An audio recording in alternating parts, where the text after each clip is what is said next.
450 మంది రైతులు రోజుకొక్కరు చొప్పున చచ్చిపోయింది. ఇప్పటికి ఆత్మహత్య ఒక గంటల పెరుగుతుంది.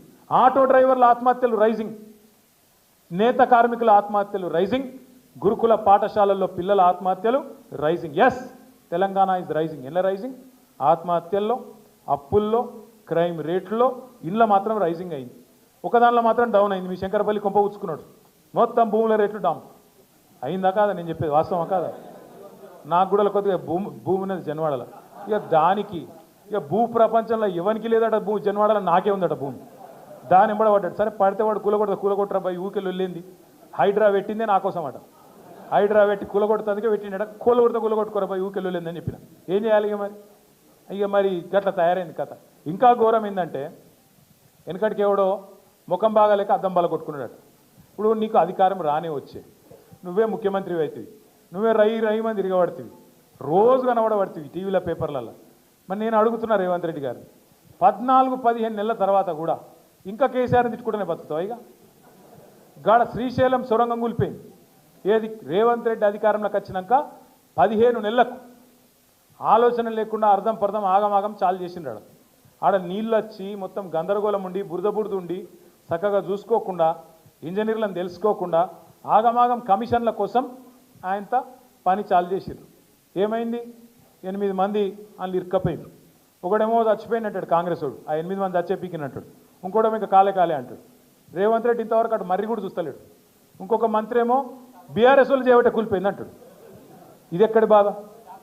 15 నెలల తర్వాత ఇవాళ అక్కడ సొరంగం కూలిపోతే బీఆర్ఎస్ వల్ల కూలిపోయిందంటే ఇది ఎక్కడ అన్యాయము? ఇక పోనీ కూలిపోయింది, ముఖ్యమంత్రి ఆడు చూడడు, కొంతమంది మంత్రులు పోయినారు. పోతే మంత్రులు ఏం చేయాలి? ఆడ పోయి నిజంగా ఆ కార్మికుల కుటుంబాలకు ధైర్యం చెప్పాలి, ఏమన్నా అయితే మేము ఆదుకుంటామని చెప్పాలి, తప్పు జరిగిందని క్షమాపణ అడగాలి, మర్యాదగా మాట్లాడాలి. కానీ ఏం చెప్తారు వాళ్ళు? ఒకడేమో చేపల కూర తింటుడు. ఇక్కడ చేపలు బాగుంటాయి శ్రీశైలంలో, రేయురు తిందామని వాడు ఒకటి తింటాడు. ఆడవాడు దాస్తుంటే వీడేమో తింటాడు. ఒక గత నీతి లేని వాళ్ళు మంత్రులు. ఇంకొక ఆయన ఇంకా విచిత్రం ఇది. ఇడ ఏం జరగలేదు, ప్రమాదం ఏమైందంటే నీళ్లు వాటర్ కలిసిందట. నీళ్లు వాటర్ కలిసిందిరా నాయన. గిసొంటోళ్ళు మంత్రులు, మన కర్మానికి రేవంత్ రెడ్డి ముఖ్యమంత్రి, గిసొంటోళ్ళు మంత్రులు.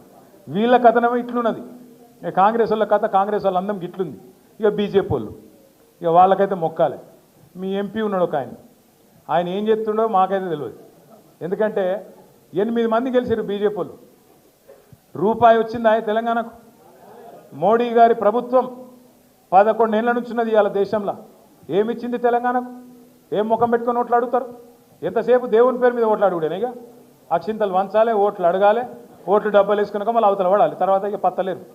అరే బడ్జెట్లో రూపాయి ఇచ్చింది లేదు, ఒక స్కూల్ ఇయ్యవు, ఒక కాలేజీ ఇయ్యవు, ఒక పరిశ్రమ ఇయ్యవు, ఏది ఇయ్యవేందా అంటే మళ్ళీ ఏమనంటే నువ్వు దేవద్రోహి, దేశద్రోహి, నువ్వు ధర్మద్రోహి, ఈ ద్రోహి, ఆ ద్రోహి. ఇంతేనా? ఇక తెలంగాణకి చూడలేదా?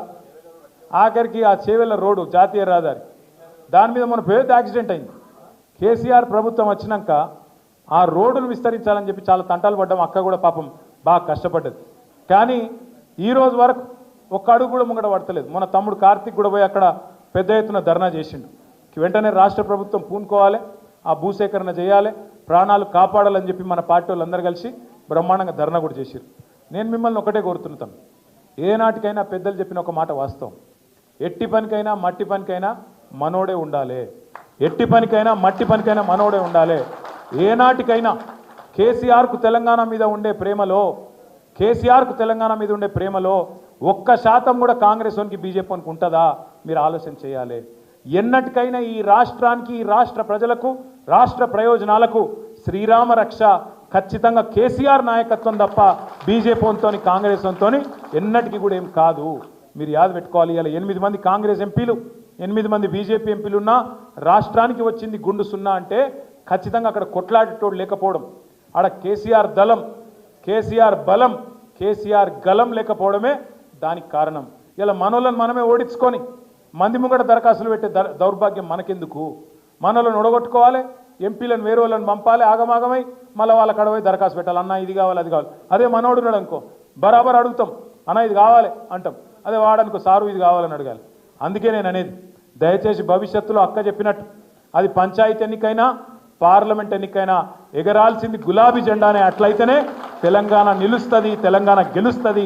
తెలంగాణ రేపటి రోజున మళ్ళీ భారతదేశంలో అవ్వల్ దర్జాగా నెంబర్ 1 స్థానంలో ఉండాలి అంటే మళ్ళా కేసీఆర్ గారు తిరిగి మీ ఆశీస్సులతో మీ దయతో ముఖ్యమంత్రి కావాలి. మా ఆడబిడ్డలను ముఖ్యంగా నేను కోరుతున్నా, మళ్ళీ ఎలక్షన్ రాగానే ఉత్తర కాంగ్రెస్ వాళ్ళు అక్క అంటారు, చెల్లె అంటారు, వదినే అంటారు, కోడలు అంటారు, ఇక వరుసలు కలుపుతారు. మళ్ళీ మిమ్మల్ని ఆగమాగం చేసే కథ పెడతారు. ఇందిరమ్మ ఇల్లు వచ్చింది అంటారు. ఆగం కాకుండ్రి. వీళ్ళు ఖచ్చితంగా మొన్న మోసం చేసినట్టే మళ్ళీ మోసం చేసి డబ్బల ఓట్లు వేయించుకోవాలని చూస్తాను. వాళ్ళు మళ్ళీ ఓట్ల తర్వాత ఎవడు మళ్ళీ 4 ఏళ్ళు కనబడడు. తప్పకుండా అందుకే జాగ్రత్తగా ఉందాం.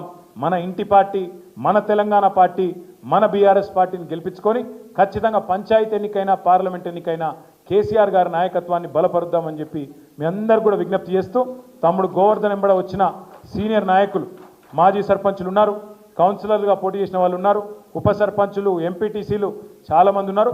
వారందరికీ కూడా స్వాగతం. ఒక పని చేద్దాం, ఒక్క సైడ్కి వెళ్ళి వస్తే అందరు కండువాలు కప్పచ్చు, ఎందుకంటే మళ్ళీ లేకపోతే ఆగమాగం అవుతుంది. కాబట్టి దయచేసి ఇట్లా రాండ్రి, ఇట్లా పోదాం. మీ అందరికి కూడా మరి పేరు పేరున స్వాగతం తెలియజేస్తూ జై తెలంగాణ. తప్పకుండా శాసనసభ్యుడై, అరే ఆగురా అయ్యా, అరే నేను ఆయన గురించి చెప్తున్నా,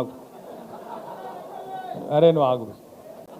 తొందరలో శాసనసభ్యుడై మా అందరితో, వాళ్ళ అమ్మగారితో, మా అందరితో అసెంబ్లీలో అడుగు పెట్టాలని మనస్ఫూర్తిగా ఆకాంక్షిస్తూ ఈరోజు పార్టీలోకి విచ్చేసిన మరొక తమ్ముడు, ఈరోజు మీ అందరినీ తోడుకొని శంకర్పల్లి నుండి పార్టీకి కొత్త బలాన్ని ఇస్తూ విచ్చేసిన మా తమ్ముడు గోవర్ధన్ రెడ్డి గారికి, అదేవిధంగా గోవర్ధన్ రెడ్డి గారిని ఆశీర్వదించడానికి ఇక్కడికి విచ్చేసిన పెద్దలు, శాసన మండలిలో ప్రతిపక్ష నాయకులు, గౌరవనీయులు మాజీ స్పీకర్ శ్రీ మత్స్వనాచారి గారు, గౌరవ మాజీ మంత్రివర్యులు, మరి ఈరోజు అధికారంలో ఉన్న కాంగ్రెస్ పార్టీకి ఉమ్మడి రంగారెడ్డి జిల్లాలో చుక్కలు చూపెడుతున్న మా అక్క మహేశ్వరం ఎమ్మెల్యే పెద్దలు శ్రీమతి సబితా ఇంద్రారెడ్డి గారికి, గౌరవనీయులు మాజీ మహేశ్వరం ఎమ్మెల్యే చేవెళ్ళ చెల్లెమ్మ అని చెప్తుంది అక్క, మళ్ళీ మీరు చేవెళ్ళ మళ్ళీ ఆయనతో ఆ కనెక్షన్ ఏమైనా మర్చిపోతారేమో అని,